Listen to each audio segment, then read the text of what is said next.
जय हिंद दोस्तों, मैं कुणाल आपका स्वागत करता हूं। ये हमारे एथिक्स का सीरीज का 30वां वीडियो है और आज का टॉपिक है वस्तुनिष्ठता, जिसे अंग्रेजी में वह ऑब्जेक्टिविटी कहते हैं। तो आइए समझते हैं कि वस्तुनिष्ठता का अर्थ क्या होता है और सिविल सर्वेंट के लिए वस्तुनिष्ठता कितनी मायने रखती है। वस्तुनिष्ठता, इससे पहले हम लोगों ने सिविल सेवा के बुनियादी मूल्य यानी कि फाउंडेशनल वैल्यूज के अंतर्गत सत्यनिष्ठता, निष्पक्षता एवं राजनीतिक निष्पक्षता का अध्ययन कर चुके हैं और आज हम लोग फाउंडेशनल वैल्यूज के अंतर्गत ही वस्तुनिष्ठता का अध्ययन करेंगे। जो ये वस्तुनिष्ठता है निष्पक्षता के काफी करीब है। आप लोगों ने निष्पक्षता वाला टॉपिक नहीं पढ़ा है तो पीछे वाले लेक्चर में जाकर समझ सकते हैं कि निष्पक्षता क्या होती है। तो ये जो वस्तुनिष्ठता होती है निष्पक्षता के काफी कुछ करीब होती है, लेकिन कुछ बिंदुओं पर अलग होती है। आज उसको देखने का प्रयास करेंगे और अंत में देखेंगे वस्तुनिष्ठता और निष्पक्षता में जो बारीक अंतर है वो क्या है, उसको हम लोग समझेंगे। लेकिन बात करें तो समान अर्थ की बात करें तो किसी का पक्ष नहीं ले रहे हैं। वस्तुनिष्ठता में भी ये शामिल होता है कि किसी का पक्ष नहीं ले रहे हैं और निष्पक्षता में भी शामिल होता है कि किसी का पक्ष नहीं ले रहे हैं। तो इस मायने में समान है। बोलचाल में वस्तुनिष्ठ एवं निष्पक्ष दोनों का प्रयोग एक ही तरह के कर सकते हैं, किंतु परीक्षा में इन शब्दों का सतर्कता के साथ हम लोग उपयोग करेंगे। थोड़ा विजिलेंट होकर इन दोनों शब्दों का उपयोग करेंगे। जो ये वस्तुनिष्ठता है कोई आपके लिए नया शब्द नहीं है, क्योंकि आप लोग अक्सर एग्जाम में अपीयर होते रह रहे हैं। तो जैसे कि आप यूपीएससी के एग्जाम में अपीयर हो रहे हैं तो वहां पर प्री क्वेश्चंस होते हैं, प्रीलिम्स के क्वेश्चंस होते हैं। किस टाइप के होते हैं? ऑब्जेक्टिव टाइप के होते हैं। तो आप लोग इस शब्द से परिचित हैं। यानी कि जो प्रीलिम्स के क्वेश्चन होते हैं किस टाइप के होते हैं? वस्तुनिष्ठ टाइप के होते हैं। और मेंस के जो क्वेश्चन होते हैं वो सब्जेक्टिव होते हैं, वो व्यक्तिनिष्ठ टाइप के होते हैं। तो इन दोनों को हम लोग गहराई में पहले समझते हैं, उसके बाद ऑब्जेक्टिविटी को सिविल सर्वेंट के रूप में अप्लाई करके देखेंगे कि सिविल सर्वेंट के संबंध में ऑब्जेक्टिविटी का मतलब क्या होता है। सिविल सर्वेंट को ऑब्जेक्टिविटी का पालन करना चाहिए, नहीं करना चाहिए, ये हम लोग समझने का प्रयास करेंगे आगे चलकर। तो वस्तुनिष्ठता में दो शब्द है, वस्तु प्लस निष्ठता और व्यक्तिनिष्ठता। यानी कि यहाँ सब्जेक्टिव में इसके जस्ट अपोजिट शब्द है सब्जेक्टिविटी।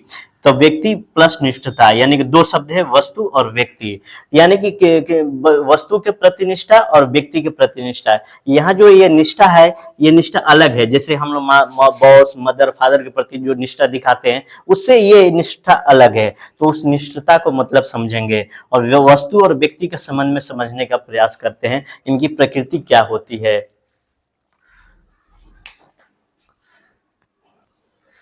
आइए समझते हैं वस्तुनिष्ठ क्या होता है, व्यक्तिनिष्ठ क्या होता है। तो वस्तुनिष्ठ में वस्तु शब्द था, वस्तु का मतलब होता है पदार्थ, यानी कि इसमें कोई चेतना नहीं है, यह जड़ है। प्रत्येक वस्तु का अपना एक स्वभाव होता है। जैसे कि पानी जो होता है ढलान की ओर बहता है, आग का स्वभाव होता है जलाना। अपने स्वभाव के अनुकूल ये काम करता है। जो वस्तु होता है अपने स्वभाव के अनुकूल काम करता है। इसमें चेतना नहीं है। चेतना अगर किसी में नहीं होगी तो वो अपनी तरफ से कोई फैसला नहीं लेगा। जैसे कि अग्नि है, अग्नि का काम है जलाना। वो आरती के थाल में रहेगा तो वो दीपक को जलाएगा, चिता में लगाया तो वो चिता को जला देगा, घर में लगाया तो घर को जला देगा, घास में लगाया तो घास फूस को जला देगा। तो ये अपने तरफ से निर्णय नहीं ले रहा है, बस उसका स्वभाव है जलाना तो वो जला रहा है। लेकिन अगर गीली लकड़ी भी है तब भी जलाएगा, ठीक है ना, गीली लकड़ी भी है तभी ये जलाने का प्रयास करेगा। लेकिन व्यक्ति के हाथ में अगर मसाल है तो वो सोचेगा थोड़ा सा कि गीली लकड़ी है, इसको नहीं जलाते हैं। लेकिन ये जो अग्नि है इसमें ये जड़ वस्तु है, इसमें कोई चेतना नहीं है, ये अपने स्वभाव के अनुकूल काम करती है। तो वो इसका काम है जलाना, तो वो किसी चीज को जलाएगी, यानी कि बिल्कुल विचार नहीं करती है अग्नि। हवन कुंड हो, चाहे पूजा की थाल हो, चीता हो या घर हो, एक जैसा व्यवहार करेगी, उनको जलाने का काम करेगी। इसमें विचार करने की क्षमता नहीं होती है, ये अपने स्वभाव के अनुकूल 100% काम करेगी। तो इसे हम लोग क्या कहेंगे? वस्तुनिष्ठ। इसको ध्यान रखिएगा, इसमें कोई विचार करने की जगह नहीं होती है। तो ये क्या कहलाता है? वस्तुनिष्ठ। इस सब चीजों को समझ लीजिएगा तो आगे समझाना मेरे लिए और आसान हो जाएगा। फिर उसके बाद व्यक्तिनिष्ठ शब्द को समझते हैं। वो तो वस्तुनिष्ठ हो गया, अब व्यक्तिनिष्ठ को समझते हैं। यानी कि व्यक्ति विचार करेगा, सोचेगा, क्योंकि व्यक्ति के पास चेतना है, इसलिए व्यक्ति सर्वश्रेष्ठ भी है। अग्नि की तरह व्यवहार व्यक्ति नहीं करेगा। व्यक्ति अगर ढलान है तो उतरेगा, अगर चढ़ान है तो चढ़ेगा। पानी स्वयं चढ़ता नहीं है, उसको बाह्य एक्सटर्नल फोर्स से चढ़ाना पड़ता है, क्योंकि पानी का स्वभाव ढलान की ओर जाना है। लेकिन ऊपर चढ़ाना है तो उसको बाह्य एक्सटर्नल फोर्स लगाना पड़ेगा चढ़ाने के लिए, पाइप के माध्यम से, मोटर के माध्यम से। लेकिन व्यक्ति है तो सोचेगा, ढलान है तो उतरेगा, चढ़ाना है तो चढ़ेगा। ठीक है, तो इस तरह से ये व्यक्तिनिष्ठ हो गया। यानी कि अब ये अपना वस्तुनिष्ठ हुआ, ये अपना व्यक्तिनिष्ठ। यानी कि वस्तु क्या होता है, अपने स्वभाव के अनुकूल काम करती है, उसमें सोचने की क्षमता नहीं होती है। किंतु व्यक्ति का स्वभाव अनुमानित नहीं होता है, आप प्रेडिक्ट नहीं कर सकते कि वो कब क्या डिसीजन लेगा। व्यक्ति का मूल स्वभाव एक हो सकता है, लेकिन कब क्या करेगा कहना मुश्किल है। तो ये रही वस्तुनिष्ठता। अभी और समझते हैं वस्तुनिष्ठता में, ये व्यक्तिनिष्ठता में। अब देखते हैं व्यक्तिनिष्ठ। व्यक्तिनिष्ठ को थोड़ा समझने का प्रयास करते हैं आगे। मनुष्य के पास चेतना है, मस्तिष्क है, मस्तिष्क से विचार वो कर सकता है। मस्तिष्क के अंदर इच्छाएं हैं, कल्पनाएं हैं, एजुकेशन है, संस्कार है। ये सारी चीजें व्यक्ति के समाजीकरण से आया है, सोशलाइजेशन से आया है। इस समाजीकरण ने उस मनुष्य के विचार को बनाया है, चेतना को बनाया है। इसलिए हर जगह वो अलग अलग निर्णय लेता है, क्योंकि मस्तिष्क में इतने सारी चीजें हैं और इन चीजों के आधार पर वो निर्णय लेता है। एक सेकंड।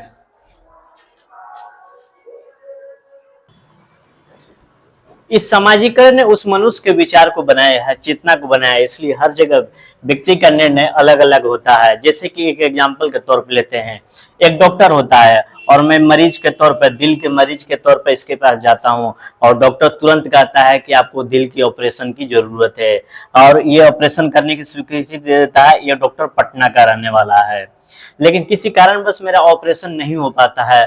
तो मैं एक बार आरा के डॉक्टर के पास अपना दिखाता हूं, तो वो डॉक्टर, आरा का जो डॉक्टर है, वो कहता है कि ऑपरेशन की जरूरत नहीं है, आप एक सिंपल सा दवा खा लीजिए, आपको ऑपरेशन की जरूरत नहीं है। और मैं दवा खाकर ठीक भी हो जाता हूं। तो यहाँ देखिए, डॉक्टर 1 और डॉक्टर 2 दोनों ने क्या किया कि दोनों को डॉक्टर का राय और निष्कर्ष अलग अलग है, जबकि इन्होंने एक ही मेडिकल साइंस की पढ़ाई की है। तो इनके डिसीजन का अलग अलग होने का कारण क्या है उसको समझते हैं।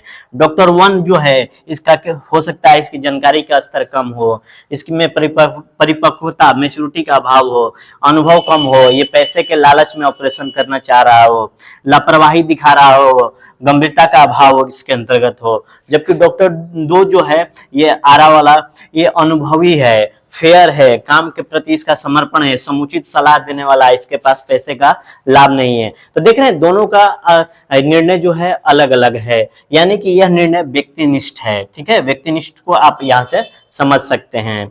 इसके बाद एक और व्यक्तिनिष्ठ को समझने का प्रयास करते हैं, जिसे मेंस का एग्जाम होता है, यूपीएससी मेंस का एग्जाम होता है। वहां आप आंसर्स लिखते हैं और एक प्रश्न होता है। ठीक है, मान लिया कि उस एग्जाम में 5000 विद्यार्थी शामिल हुए एग्जाम देने के लिए, तो जो उत्तर लिखेगा 5000 विद्यार्थियों का, तो 5000 आंसर्स लिखे जाएंगे। यानी कि एक ही प्रश्न के 5000 आंसर लिखे जाएंगे। तो ये किस चीज का उदाहरण है? व्यक्तिनिष्ठता का उदाहरण है। यानी कि जितने व्यक्ति उतने आंसर। ठीक है, ये व्यक्तिनिष्ठ है। इसके अलावा अगर उसी कॉपी को जांच करने वाला एग्जामिनर ए और बी है, तो ए ने क्या किया, औसतन 50% नंबर दिया, जबकि बी ने 55% दिया, या इससे कम भी दे सकता है, 45%। तो यहाँ भी देख रहे हैं कॉपी एक ही है, आंसर एक ही है, फिर भी उस पर नंबर अलग अलग आ रहे हैं। तो यहाँ पर क्या हो रहा है, यहाँ व्यक्तिनिष्ठता को पालन किया जा रहा है। एक और एग्जाम्पल लेते हैं, जुडिशरी, न्यायालय में निष्पक्षता का उपयोग किया जाता है। वहां भी सिद्धांत एक ही होते हैं, बहस करने वाले एक ही होते हैं, कानून एक ही होता है, लेकिन जो जज निर्णय देता है तो निर्णय भी अलग अलग आ जाते हैं। तो क्या हो रहा है, यहाँ पर व्यक्तिनिष्ठता को दिखा रहा है। यानी कि व्यक्तिनिष्ठ होता है, जितने व्यक्ति उतने तरह के डिसीजन। यानी कि अब लेकिन इसको अगर ऑब्जेक्टिव के रूप में अगर समझे तो ये तो व्यक्तिनिष्ठ हो गया। और वस्तुनिष्ठ को समझे कि जैसे कि मान ले प्री एग्जाम है, एक क्वेश्चन है, उसके 4 आंसर है और फिक्स है, आपके पास कोई गुंजाइश नहीं कि इसके अलावा अपने तरफ से कोई आंसर दे, तो ये ऑब्जेक्टिव हो जाएगा। लेकिन मेंस जो होता है सब्जेक्टिव होता है। तो आप समझ गए ऑब्जेक्टिव और सब्जेक्टिव का मतलब क्या होता है। तो इसी चीज को हम लोग सिविल सर्वेंट पर अप्लाई करके देखेंगे उसमें क्या होता है। ठीक है, इतना समझने के बाद मैं सिविल सर्वेंट के रूप में आपको समझा रहा हूँ कि सिविल सर्वेंट को ऑब्जेक्टिविटी का पालन करना चाहिए। क्या होता है समझते हैं। ऑब्जेक्टिविटी को अब सिविल सर्विसेज के संबंध में देखते हैं। डॉक्टर, सिविल सर्वेंट, न्यायाधीश ये भी मानव होते हैं। मनुष्य होने के नाते उसके पास अपनी बुद्धि होती है, अपने विचार बनते हैं। वो विचार किससे बनते हैं? समाजीकरण से बनते हैं। ये वस्तु तो नहीं है ना कि अपने स्वभाव के अनुकूल काम करेगी बिना चेतना का। समाजीकरण के दौरान बहुत सारे चीजों का निर्माण होता है व्यक्ति के अंतर्गत। उनके संस्कार निर्मित होते हैं परिवार, शिक्षा और समाज से। शिक्षा से विचार निर्मित होते हैं, जीवन मूल्य, सांस्कृतिक मूल्य होते हैं। व्यक्तियों के अब हित अहित की बात होती है और इसके दिमाग में जाति, धर्म, भाषा, क्षेत्र संबंधी परिचित, रिश्तेदार सभी होते हैं। और इन सब चीजों से व्यक्ति के चेतना का निर्माण होता है, विचार का निर्माण होता है। लेकिन जब आप निर्णय लेते हैं एज ए सिविल सर्वेंट तो आपको इन सब चीजों से संघर्ष करना पड़ता है। अगर अवसर आया तो आप इन सारी चीजों से आपको संघर्ष करना पड़ेगा निर्णय लेते समय। जैसे कि एक एग्जांपल लेकर देखते हैं, कोई मामला आया आपके पास, आप सिविल सर्वेंट हैं और मामला 19 और 20 के फर्क का ही है, लेकिन 19 वाला जो है आपके परिचित का है और 20 कोई अपरिचित है, तो आप 19 के पक्ष में आप फैसला सुना देंगे। ऐसी संभावना बहुत ज्यादा है क्योंकि ये सारी चीजें काम करते रहती है। इसलिए देखते हैं रेफरी के और अंपायर जो होते हैं उनके लिए कितना कठिन फैसला लेना होता है। तो वही बात है, अगर आपके परिचित 19-20 का मामला है तो आप 19 के वाले जो परिचित हैं इनके पक्ष में फैसला सुना देंगे। ये सारी चीजें काम करती है, संघर्ष करती है निर्णय लेते वक्त। लेकिन वस्तुनिष्ठता का संबंध आप किस प्रकार से अपने आप को अपनी व्यक्तिगत चेतना से ऊपर उठाकर, यानी ये सारे व्यक्तिगत चेतना है, यानी सब्जेक्टिविटी से ऊपर उठाकर और वस्तुनिष्ठ तरीके से तथ्य और तर्क, नो इमोशन, तर्क में नो इमोशंस होता है, तथ्य और तर्क के आधार पर विचार करके फिर ऐसा करने के बाद निर्णय या निष्कर्ष पर पहुंचते हैं, तो ये निर्णय या निष्कर्ष ऑब्जेक्टिव कहलाएगा। उसमें न तथ्य होना चाहिए न ही तर्क होने चाहिए, ये सारी चीजें शामिल नहीं होनी चाहिए। तो वो निर्णय क्या कहलाएगा? वस्तुनिष्ठ, ऑब्जेक्टिव कहलाएगा। ठीक है, आगे और देखते हैं।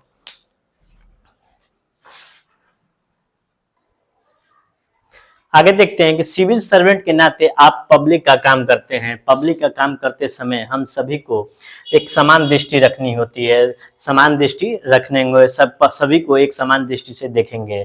ये सिविल सर्वेंट के ईमानदारी का प्रतीक होता है। सिविल सर्वेंट का दायित्व और धर्म भी होता है। जैसे कि आप सिविल सर्वेंट हैं और किसी की अपॉइंटमेंट करना है, नियुक्ति करना है, अगर वो परिचित में है तो आप परिचित का ही नहीं करेंगे, अगर योग्य है तो आप उसका जरूर करेंगे। यानी कि परिचित को परिचित है और योग्य भी है लेकिन निष्पक्षता साबित करने के लिए परिचित को अपॉइंट नहीं करेंगे, ऐसा नहीं होना चाहिए। अगर योग्य है तो उसको अपॉइंट कीजिए। ठेका, पुरस्कार, सहायता, छात्रवृत्ति, ये सारी चीजें जो होती है इनके बारे में जो भी निर्णय ले तथ्यों के आधार पर ले, कौन डिजर्व करता है, योग्य है, उनको ये सारी चीजें प्रदान करें। तर्क, वैज्ञानिक और उचित तरीके से ये सारे निर्णय लेंगे और ऐसा करेंगे तो आप प्रूव हो जाएगा कि आप वस्तुनिष्ठ व्यक्ति हैं, व्यक्तिनिष्ठ नहीं हैं। ठीक है, तो यही बात है कि जो वस्तुनिष्ठता का संबंध होता है निर्णय से होता है। निर्णय ही वस्तुनिष्ठता को दिखाता है कि आप कितने वस्तुनिष्ठ व्यक्ति हैं। ठीक है, इसके बाद देखते हैं आपका निर्णय वस्तुनिष्ठ हो इसके लिए आप क्या क्या कर सकते हैं। मतलब जैसे कि आप कह रहे हैं कि मैं वस्तुनिष्ठ व्यक्ति हूं लेकिन सामने वाला मान ही नहीं रहा, तो आप इसके लिए क्या कर सकते हैं? मेरा निर्णय वस्तुनिष्ठ है लेकिन सामने वाला को लग ही नहीं रहा कि वस्तुनिष्ठ है, तो इसके लिए क्या क्या करना होगा? कोई जिसके पक्ष में निर्णय नहीं आएगा वो तो कहेगा कि आप वस्तुनिष्ठ नहीं हैं, आप अपने परिचितों को फायदा पहुंचा रहे हैं या परिचितों को नुकसान पहुंचा रहे हैं क्योंकि आप अपने आप को वस्तुनिष्ठ साबित कर रहे हैं। इसके लिए, इससे बचने के लिए आपको दो उपाय करने होंगे। आपका निर्णय जो होगा वो पारदर्शी होगा। निर्णय का आधार क्या होगा? पारदर्शी होगा, जिसमें कोई भ्रम, डाउट नहीं होगा। यहीं पर बात खत्म हो जाएगी। जो भी चीजें होगी पारदर्शी, ट्रांसपेरेंट तरीके से होगी, मतलब कि पब्लिक डोमेन में होगी।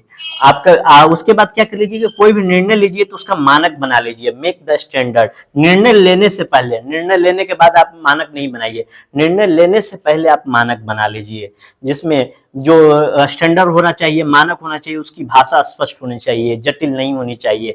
उसमें बाद में हेरा फेरी नहीं हो, कोई लूप होल ढूंढ कर उसमें हेरा फेरी कर दे, ऐसे निर्णय नहीं होना चाहिए। आप कोई भी सूचना दीजिए तो पब्लिक डोमेन में दीजिए, सार्वजनिक तौर पे दीजिए। इससे क्या होगा कि आपका जो भी मानक होगा, चाहे जो भी निर्णय होगा वो पारदर्शी होगा, वस्तुनिष्ठ होगा। जैसे कि एग्जांपल लेते हैं 2G स्पेक्ट्रम।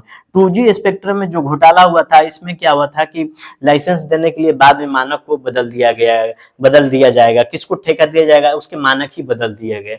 ठीक है, आप बाद में मानक बदल सकते हैं, लेकिन पिछले वाले को देखते हुए कहेंगे कि चलिए ठीक है, ये पब्लिक डोमेन में रखते हुए, ये नहीं कि एक आदमी को सूचित करके या मानक बदल दिए, नहीं, सबको बराबर मौका दीजिए। ठीक है ना, तो वस्तुनिष्ठ तरीके से मौका दीजिए, यानी कि निर्णय में कोई गुंजाइश नहीं होनी चाहिए, संदेह की कोई गुंजाइश नहीं होनी चाहिए, क्योंकि सिविल सर्वेंट का जो लाइफ होता है पब्लिक लाइफ होता है, और उसका निर्णय वस्तुनिष्ठता से भरा होना चाहिए। जैसे कि यूपीएससी है, एकदम वस्तुनिष्ठ तरीके से काम करती है, ये पहले ही बता देती है कि आपको इतने एज तक इतने अटेम्प्ट मिलेंगे, तो ये क्या हो रहा है कि पहले ही सूचना दे रही है।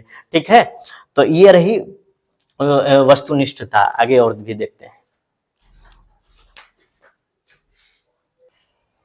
आइए अब थोड़ा समझते हैं वस्तुनिष्ठता और निष्पक्षता में क्या अंतर है, लेकिन उससे पहले थोड़ा देखते हैं कि अगर उसका निर्णय व्यक्तिगत विचारों से, यानी सिविल सर्वेंट का जो निर्णय है व्यक्तिगत विचारों से, पूर्वाग्रहों से, आग्रहों से, दुराग्रहों से, मान्यताओं से, विश्वासों से परे होगा, तो वो वस्तुनिष्ठ कहलाएगा। न इसमें धर्म की भूमिका हो, न संप्रदाय, क्षेत्र और भाषा की भूमिका निर्णय लेने में ना हो, तो वो वस्तुनिष्ठ कहलाएगा। अब देखते हैं कि वस्तुनिष्ठता यह वस्तु है, जो वस्तुनिष्ठता में मैंने बताया ना ये वस्तु है, और निष्पक्षता में पक्ष शामिल है। पक्ष ऐसे नहीं बनता है, इसमें व्यक्ति शामिल होते हैं, व्यक्तियों से ही पक्ष बनेगा।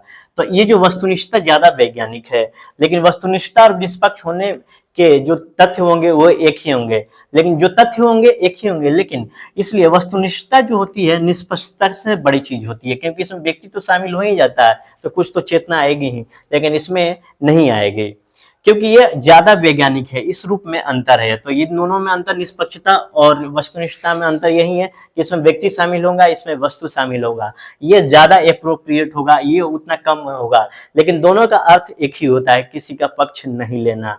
ठीक है ना, इस मामले में अंतर है, नहीं तो और सब मामलों में तो सेम ही होगा। अन्यथा उन पैमानों पर बस खुद को तोलना चाहेंगे या किसी का विश्लेषण करना चाहेंगे, तो वो तथ्य जिनके आधार या पैमाने के आधार दोनों एक ही होगा, अपने को चाहे दूसरे को तोलना होगा, तो निष्पक्षता और वस्तुनिष्ठता का आधार एक ही होगा, लेकिन वस्तुनिष्ठता ज्यादा वैज्ञानिक है। ठीक है, निष्पक्षता के तुलना में ये ज्यादा एप्रोप्रिएट है, ये ज्यादा बोल सकते हैं कि करेक्ट है, ईमानदार है, ज्यादा निष्पक्ष है। ठीक है, तो ये रही अपनी वस्तुनिष्ठता, ऑब्जेक्टिविटी। ठीक है, तो आज भर के लिए इतना ही रखते हैं। आपके सहयोग के लिए धन्यवाद। नमस्कार, जय हिंद।